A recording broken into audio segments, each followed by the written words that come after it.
अस्सलामुअलैकुम सामीन, 26 मुहर्रमुल हराम की तारीख शुरू हो चुकी है। 24 अगस्त है। सोशल इंडिया न्यूज़ में आपका खैर मकदम है। ख़बर का उन्वान है ताहिर का कत्ल या हादसा।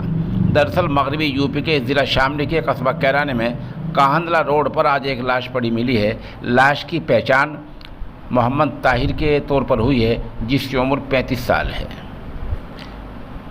मरहूम मोहम्मद ताहिर के भाई मोहम्मद इसरार ने बताया कि उसकी ससुराल वालों ने मरहूम भाई के नाम जो प्लाट था 200 गज, वो पहले अपने नाम करा लिया और फिर किसी तरह बहका कर किसी भी तरह करके उसके भाई का कत्ल कर दिया है। यानी मोहम्मद इसरार ने ताहिर के मामले को कत्ल का मामला माना है। इस बारे में कैराना के पुलिस अफसर अनिल कपरवान का कहना यह है कि अभी तक कोई तहरीर नहीं मिली है और लाश पोस्टमार्टम के लिए गई हुई है।